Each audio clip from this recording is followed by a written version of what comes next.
Olá pessoal, bom dia, tudo bem? Professor Geraldo aqui juntamente com vocês nesse dia de abertura, do nosso segundo semestre. Estou aqui gravando, hoje é sexta-feira, estou aqui gravando a aula de vocês, tá bom? E aí a gente vai dar continuidade, mas antes eu não posso deixar de colocar aqui o tamanho da minha alegria de estar de volta, tá bom? Infelizmente não da maneira como a gente gostaria, né? Na escola, tendo aquele contato presencial tete a tete com vocês, mas estamos aqui em favor de elaborar boas aulas para vocês, mitigar dúvidas, certo? Então a gente vai trabalhar no mesmo esquema, tá bom? Hoje é a nossa continuidade das nossas aulas. Hoje finalmente a gente vai adentrar ao movimento modernista, mas antes a gente vai começar com o modernismo lá em Portugal, tá bom? Porque se dá de modo meio que concomitante com a Semana de Arte Moderna, o período de vanguarda europeia, tá certo? Então a gente tem que trabalhar envolto dessa característica. Primeiramente, localizar vocês, tá? Esse conteúdo ele está presente no livro, na página 48, e ele é precisamente o capítulo 4, tá bom? Então nós hoje vamos começar a trabalhar o modernismo em Portugal, as suas novidades artísticas, fazendo presente também com alguns ecos do passado, tá ok? Então, 1913, vamos lá, 1913, certo? Com a publicação da revista de literatura Orfeu. Como a gente está em Portugal, Orfeu é escrito com PH, mas eu trouxe aqui com F, morfologicamente falando, tá certo? Enfim, então, pessoal, a revista Orfeu ela foi considerada o marco inicial do modernismo lá em Portugal, certo? E essa revista, para o seu surgimento, ela foi idealizada por Fernando Pessoa, que é o maior dos nomes da literatura modernista lá em Portugal, tá certo? E suas inúmeras facetas, nós vamos falar daqui a pouco acerca dessa pessoa super, hiper, mega importante. E também o Ronald Carvalho, que foi o brasileiro. Ele não é tão conhecido, mas a gente consegue lembrar muito facilmente do Ronald Carvalho quando a gente vai lá na Semana de Arte Moderna e no momento de recitar poesias, ele foi lá no lugar de Manuel Bandeira, que estava tuberculoso, estava enfermo em casa, e substituiu a pessoa de Manuel Bandeira durante a Semana de Arte Moderna, declamando a poesia Os Sapos, que agredia frontalmente o parnasianismo da época, ok? Então a gente consegue traçar esse paralelo, fazer essa retrospectiva e lembrar um pouquinho do Ronald Carvalho e a sua importância, que se tornou conhecido, né, durante a Semana de Arte Moderna de 22 lá em São Paulo. Bom, pessoal, nessa foto, nessa imagem, nós temos aí a pessoa, né, do Fernando Pessoa, e três sombras. Essa imagem ela é um pouquinho emblemática porque ela representa a multiplicidade de facetas do Fernando Pessoa, tá certo? Mas como assim, professor? Multiplicidade de facetas e tal?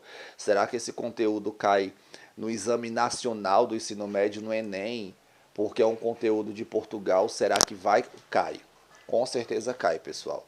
Se a gente for traçar um paralelo e for fazer um resgate, lá desde as primeiras edições do Enem já caíram algumas questões falando do modernismo português. Então a gente não pode deixar de falar, de comentar acerca do modernismo lá de Portugal, tá bom? Porque foi o berço mó para depois surgir aqui no país, no Brasil, para respingar por aqui, tá certo? Então nós temos aí, pessoal, essa sombra, esse sombreado, três sombras envoltas aí do Fernando Pessoa, justamente para mostrar a disseminação entre o ortônimo e seus heterônimos. Professor, pelo amor de Deus, o que é isso? Eu não estou entendendo. Já mal começou a aula, eu já não estou entendendo o que é esse tal de ortônimo, heterônimo. Daqui a pouco a gente vai saber um pouco mais melhor do que se trata, tá bom? É interessante precisar para vocês que nós vamos trabalhar o modernismo lá em Portugal, assim como no Brasil, através de três gerações, tá? Só que não tão duradouras como as daqui, que a terceira geração ainda está em vigência, né? A primeira geração lá em Portugal foi chamada de geração de orfismo. A segunda geração, presencismo. e a terceira geração, neorrealismo. A gente vai identificar daqui a pouquinho o porquê de modo mais minucioso, tá bom? Bom, a primeira geração, a chamada geração de orfismo, ela vai trabalhar em meio a essas características, tá? A questão da ousadia e da irreverência. No caso, essa revista, a revista Orfeu, ela surgiu entre 1913, como eu coloquei mais adiante, e 1915, o processo de constituição dessa revista. E ela manteve os principais manifestos característicos do futurismo do Filippo Marinetti, quando a gente vai trabalhar a questão das vanguardas europeias, né? Que trabalha a questão da inovação, da velocidade, da tecnologia e tudo mais. Isso também foi trabalhado em meio à elaboração e construção do texto, de modo mais inovador, pensando numa sintaxe de destruição, não respeitando as normas gramaticais, ortográficas, era a destruição, a inovação de um modelo novo, inovador, de uma sintaxe diferenciada, tá certo? A geração orfista escandaliza os conservadores. Como assim? Não trabalha em meio à questão do tradicionalismo. Agora tudo tem que ser inovador. Lembre que o Filippo Marinetti trabalhava muito em volta a essa característica da destruição. Então também vai aparecer de modo muito claro nessa questão da primeira geração orfista. A ausência de métrica. Não era preocupação minha construir uma poesia que tivesse métrica, rima, sonoridade, tá certo? Para mim isso era o de menos. Da mesma forma que eu queria destruir a sintaxe, a gramática, eu também queria me desfazer, não mais me apegar fortemente com esses traços conservadores de elaboração de uma poesia muito bem trabalhada, muito bem acabada. O importante era agora trabalhar envolto à inovação. Desprezo pelo uso da razão. A questão do ilogismo, da ilogicidade, faz a gente também trabalhar e perceber muito claramente essa característica na primeira geração. Para mim é o de menos, a questão do racional.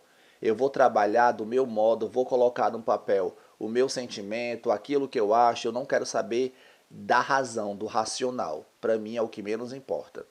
E também a valorização do subconsciente, né, que a gente também consegue até procurar achar um pouquinho de coisa voltada aí também ao surrealismo, né? Valorização do subconsciente, aquilo que não está na minha razão, mas está lá no fundo das minhas instâncias de personalidade, de consciente, lá no fundo mesmo, tá certo? Ou seja, é uma geração de muita inovação, não de muita clarevidência, de uma certa perturbação e de modo não muito objetivo, de modo não muito claro, tá certo? Bom, como eu falei para vocês, o Fernando Pessoa foi o responsável por perpassar essa questão do modernismo lá em Portugal e é um poeta de múltiplas faces, porque nós temos ele mesmo, o chamado ortônimo, e nós temos aqui vários heterônimos, que no caso nós elencamos aqui os três principais heterônimos de sua perspicácia, né? Ele utiliza um recurso inovador, a heteronímia, que é justamente um nome falso, um outro nome que representa outra pessoa criada pelo artista. Então vamos lá, porque é importante fazer com que vocês saibam a divergência das coisas. Quando a gente pega um autor, esse autor ele é condizente com a sua realidade, é um autor que tem nome, tem sobrenome, tem data de nascimento, tem lugar de morada, tem esposa, tem a sua biografia, tem a sua profissão, enfim, tem a sua crença, tem a sua cultura, tudo isso voltado à pessoa ela mesma. Essa pessoa ela mesma, por exemplo, eu me chamo Geraldo Pereira, eu não sou autor, mas eu sou professor de literatura. Não existe outra pessoa que tenha o meu nome, que tenha as minhas características.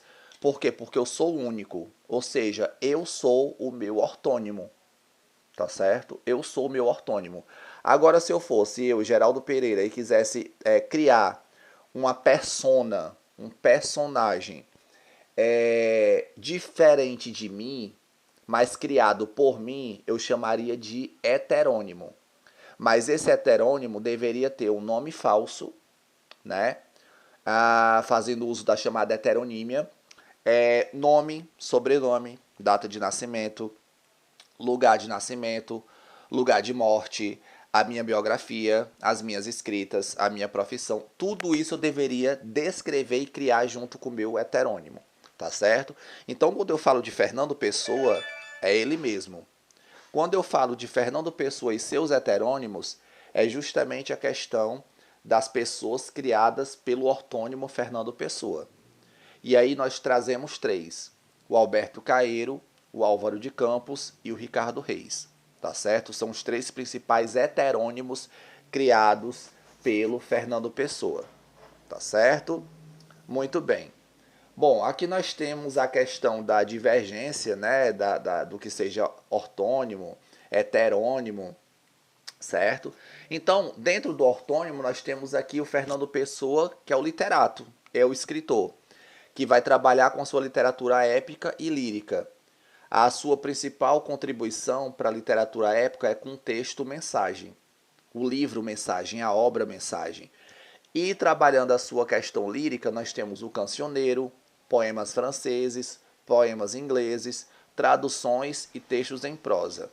Tá certo?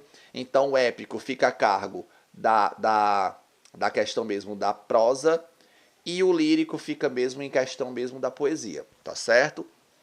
E nós temos algumas odes, poesias e vários outros textos agora criados pelos heterônimos, que são aquelas pessoas fictícias, certo? De ficção de interlúdio, no caso aí chamado de interludos, certo? Então nós temos aqui o Ricardo Reis, que ele foi médico, bastante clássico, que criou o seu principal texto chamado de Odes. Nós temos outro heterônimo do Fernando Pessoa, que é o Álvaro de Campos, que era um engenheiro, que era bastante moderno e revolucionário, com sangue no olho daquela questão futurista da coisa, tá certo? Sua principal criação chama-se Poesias. E nós temos o principal deles, o mestre Alberto Caeiro, o mestre Caeiro, que vai trabalhar mais em relação a essa coisa campestre, tá certo? O homem do campo. E aí nós temos alguns textos super importantes do heterônimo Alberto Caeiro. Nós temos o Guardador de Rebanhos, o Pastor Amoroso e Poemas Inconjuntos. Então nós temos aí uma listagem da diferença entre Fernando Pessoa literato, no caso ortônimo, e os seus três principais heterônimos, Ricardo Reis, Álvaro de Campos e o Mestre Caeiro. Tá certo? E aqui nós nos deparamos com algumas características a mais acerca dos heterônimos do Fernando Pessoa, né? Porque ele trabalhou em meio a essa questão de se criar um sistema heteronímico, né? Justamente para abarcar um pouco mais o mundo. Ele acreditava que só ele mesmo, ortônimo, não dava para pegar essa gama completa. Então ele se dividiu em mais três heterônimos justamente para abarcar essa sensação de contemplação do mundo, tá certo? E aí nós temos o principal mestre, né, o mestre Caeiro, o Alberto Caeiro, que vai trabalhar com o quê? Com o presente, com a simplicidade, com a cultura elementar e principalmente o campo. O locus de tudo isso vai ser o campo, certo? E aí vai trabalhar com o polo da objetividade juntamente com a sensação. Isso característica do mestre Caeiro. Ricardo Reis, que era o médico, né, vai trabalhar em meio ao passado, ao classicismo, à cultura humanística e a questão da formalidade. Ele era muito voltado a essa questão formal, também por ser médico, né? E o Álvaro de Campos, que era um engenheiro, até mesmo trabalhando em meio a esse trocadilho de palavras, o engenheiro de palavras, o engenheiro de vocábulos. Ele vai ser o mais complexo de se entender. Vai trabalhar muito envolto a questão do presente, trabalhar com coisas presentes na cidade, com conflitos modernos e com algumas crises. Vai trabalhar mais envolto da subjetividade para se fazer pensar, se fazer raciocinar, tá certo? Então nós temos aqui algumas características a mais dos três heterônimos do Fernando Pessoa. Bom, o próprio Fernando Pessoa, ele mesmo, no caso ortônimo, ele escreveu: criei em mim várias personalidades. Crio personalidades constantemente. Cada sonho meu é imediatamente logo ao aparecer sonhado, encarnado numa outra pessoa que passa a sonhá-lo. e eu não. Sou a cena viva onde passam vários atores representando várias peças. No caso aí é um trecho de seu poema Desassossego. Por que será que o Fernando Pessoa escreveu isso, pessoal? Como eu falei, o objetivo de trabalhar essa questão do fenômeno da heteronímia era justamente naquela tentativa de abarcar o mundo, onde ele acreditava que ele não era capaz de só ele mesmo, ortônimo, abarcar tudo o que acontece no mundo. Então ele se dividiu em vários heterônimos, não somente esses três, mas esses três foram os que mais se sobressaíram, né? Então ele criava justamente para abarcar o mundo, mas ele deixava o autor criar a sua biografia, o seu legado literário, tá certo? A sua gama de poemas, a sua gama de textos em prosa, tudo ficava a cargo dos heterônimos, ok? Que eram personagens fictícios, quem escrevia para eles era o Fernando Pessoa, só que o Fernando Pessoa debitava a questão mesmo assim, daquele texto escrito aos seus heterônimos. Ele não ficava com ele, com aqueles textos. Ele colocava na conta dos heterônimos. É como se os heterônimos fossem os responsáveis por escrever, por criar aqueles textos, tá certo? Então é um pouco complexo de se compreender, mas essa é a verdade. E essa é a inovação da coisa. Fernando Pessoa foi um gênio, certo? Ele estava à frente de seu tempo. Então ele criou essa característica que até hoje nós não vemos de modo muito frequente. É muito complexo, é muito difícil de se fazer isso e até mesmo de se pensar, até mesmo de se entender. Eu sei que vocês aí podem estar se perguntando, meu Deus, eu não estou entendendo o que esse é ortônimo, esse é heterônimo. Mas é fácil, quando você consegue perceber, se torna bastante fácil. Então, todo o legado deixado pelo Fernando Pessoa, ele distribuiu entre os seus três principais heterônimos, né? Alberto Caeiro, Fernando Pessoa, Ricardo Reis e Álvaro de Campos, né? Então, esses três são seus heterônimos e o ortônimo é o Fernando Pessoa. Tudo bem? Como eu falei para vocês, dentro dessas características, né, desses seres caricatos criados pelo ortônimo Fernando Pessoa, eles também eram responsáveis por criar uma historicidade e também uma assinatura própria. Ao final de cada texto, eles eram meio que obrigados a datar e a também anotar, né, colocar lá a sua assinatura, assinar o final do texto. Então nós temos aí logo acima a assinatura de Fernando Pessoa, nós temos de Alberto Caeiro e Ricardo Reis. Essa segunda e essa última são de outros heterônimos criados também pelo Fernando Pessoa, tá certo? Aí o último é Álvaro de Campos, desculpa. O segundo é pertencente a outro elemento, a outro personagem criado pelo ortônimo Fernando Pessoa. É interessante que também eles são seres caricaturados, certo? Eles eram desenhados pelo próprio Fernando Pessoa, porque eles tinham que mostrar fisicamente um porte diferente um do outro, para não parecer ser a mesma pessoa, tá certo? Então, eles também eram desenhados para justamente saber a divergência física, a característica deles e tal. Era mais alto, era mais calvo, era mais magro, era mais gordo, certo? Esse era se vestir de modo mais clássico, esse não largava o seu chapéu, certo? Então essas características também foram colocadas, adotadas pelo Fernando Pessoa na distribuição dessas características aos seus heterônimos. Bom, o Alberto Caeiro, pretenso mestre dos outros heterônimos, é o chamado mestre Caeiro. Caeiro pretende surgir-nos como um homem de visão ingênua, instintiva e gostosamente entregue à infinita variedade do espetáculo das sensações, principalmente visuais, por hipótese desfrutáveis por um rural clássico reinventado. Ou seja, pessoal, aquela coisa de se trabalhar a o modelo campestre, ele foi melhorado. Ele foi adotado aqui pelo mestre Caeiro, mas de um modo mais sensitivo.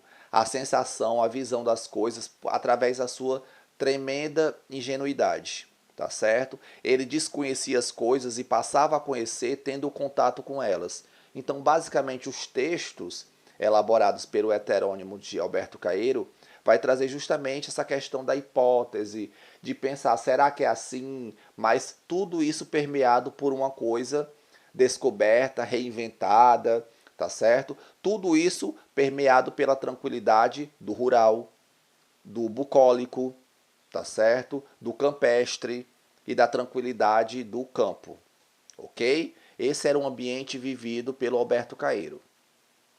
Já o Álvaro de Campos, ele era um engenheiro naval, certo? Ele era franzino e civilizado. Olha as características físicas. O mais fecundo e versátil heterônimo de Fernando Pessoa.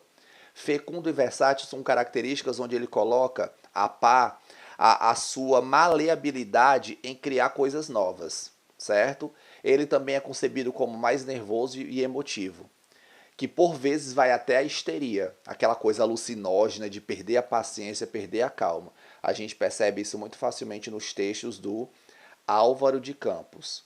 Deixa eu colocar só a taxinha para cá para vocês verem que este é o Álvaro de Campos. Bom, ele é futurista, muito predominantemente atraído por aquelas características do Filippo Marinetti, né? Que vai trabalhar em meio à exaltação da energia, da velocidade, da força, do futuro propriamente dito. E aí nós temos um dos seus principais textos chamado de Ode Triunfal. Ele também é tido como mais sensacionalista, que pretende sentir tudo de todas as maneiras, ultrapassar a fragmentalidade numa histeria de sensações, tá certo? Então, ele aqui você vai ver quando você se deparar com um texto extremamente acadêmico e de difícil acesso, de cunho mais futurista, você está na linha certa, porque talvez este texto é de Álvaro de Campos, tá bom? E aí nós temos um texto do autor, Poema em Linha Reta. Toda a gente que eu conheço e que fala comigo nunca teve um ato ridículo, nunca sofreu enxovalho, nunca foi senão príncipe, todos eles príncipes na vida.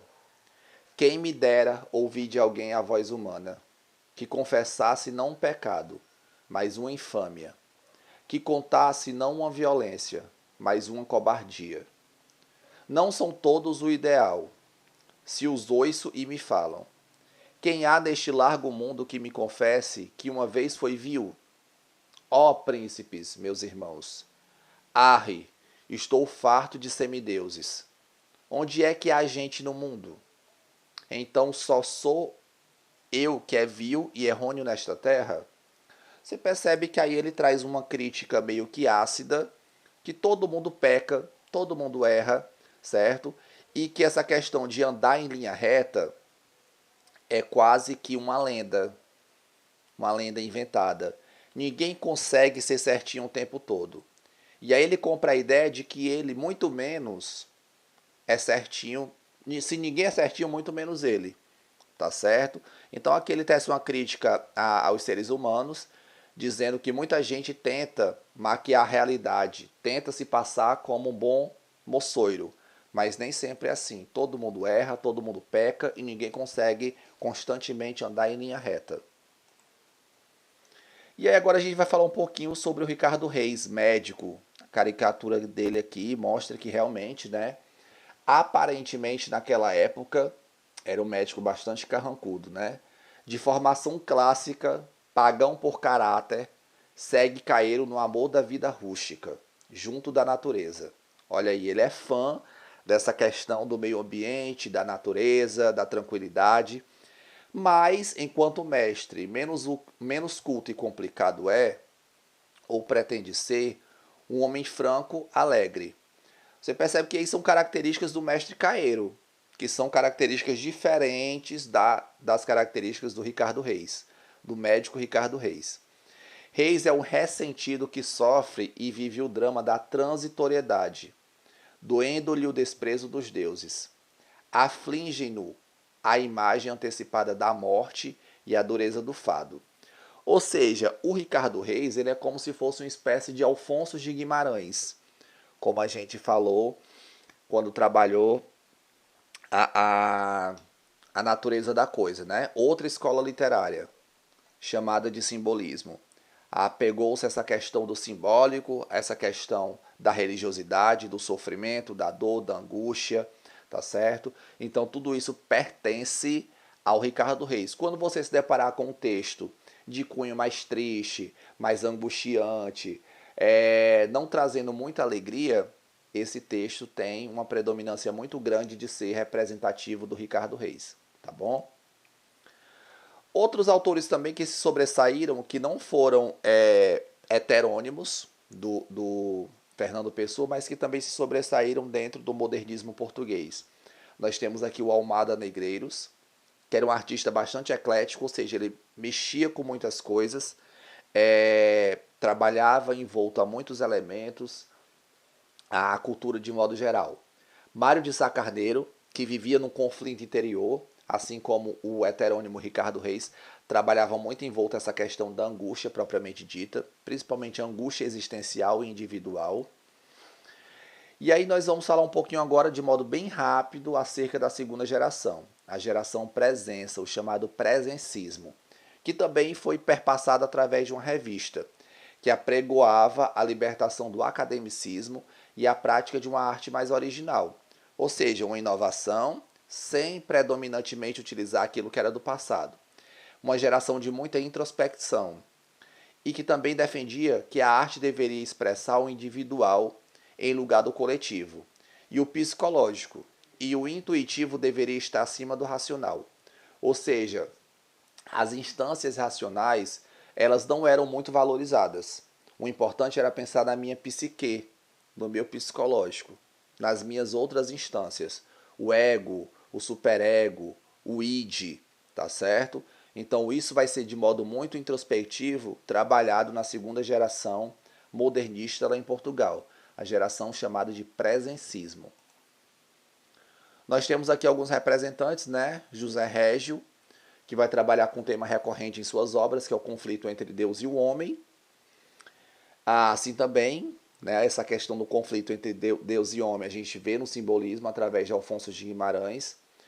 O João Gaspar Simões, que divulgou os autores da primeira geração, levando o público a maior compreensão deles.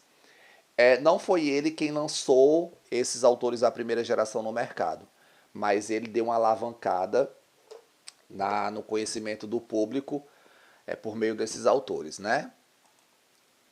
Agora, de modo bem sintético, também para o vídeo não ficar tão longo, falar um pouquinho sobre a terceira geração, a geração chamada de neorrealista, o novo realismo, né? Onde traz as características a questão de expor questões sociais preocupantes, como a injustiça, a luta de classes e os conflitos gerados pelos sistemas de governo vigentes.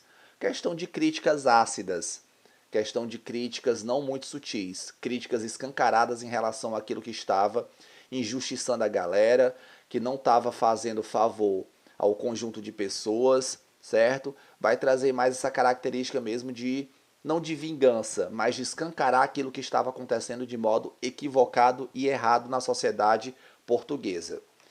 O texto neorrealista português apresenta alguma semelhança com a literatura brasileira, no que diz respeito à denúncia das injustiças sociais. Isso vai ficar muito perceptível quando eu trabalhar com vocês na primeira aula sobre a primeira geração. A questão das injustiças sociais vai ser uma das características mais imponentes também presentes aqui na primeira geração modernista, só que no Brasil, tá certo? Então, de coisas, de elementos característicos que podem fazer essa acoplação entre modernismo português e modernismo brasileiro é justamente a questão das denúncias das injustiças sociais. Nós temos aqui alguns autores, né, do neorrealismo português. Alves Redol, que através da sua obra Gaibeus, retrata a situação dos camponeses nos arrozais. O Ferreira de Castro. São autores, pessoal, que não são conhecidos, tá? Esses autores, eles não são conhecidos, são conhecidos na literatura portuguesa lá, mas que aqui de modo algum vai cair. O que pode cair nessas avaliações externas é justamente o Fernando Pessoa e seus heterônimos, tá bom? O Ferreira de Castro, ele viveu no Brasil, ele trabalhou nos seringais da Amazônia e em condições de semi-escravidão, né? E a sua obra mais importante se chama A Selva, muito provavelmente fazendo uso de características que ele visualizou durante os momentos que viveu lá na Amazônia, né? Outros autores, outro autor, né? O Jorge de Sena viveu situações de conflito geradas pela Guerra Civil na Espanha. Ele refletiu em seus poemas o trauma que marcou sua infância. Ele também morou no Brasil, depois nos Estados Unidos. Seus escritos são marcados pelo desassossego de um mundo constante, em constante turbulência. E as suas obras mais importantes são, de 1945, O Indesejado, e de 1955, um poema chamado de As Evidências.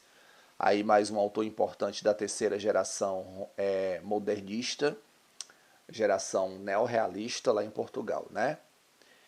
Bom, pessoal, e é isso. Eu espero que vocês tenham gostado da aula. Eu espero que vocês tenham compreendido essa questão do formato do modelo da heteronímia, tá bom? Não é uma coisa de difícil acesso.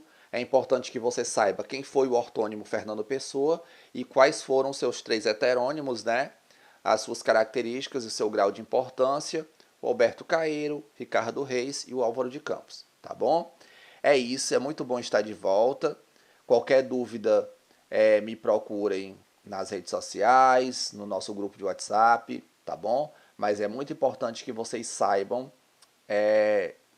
diferenciar o que é ortônimo de heterônimo e quais são os elementos de divergência entre essas personas, tá ok?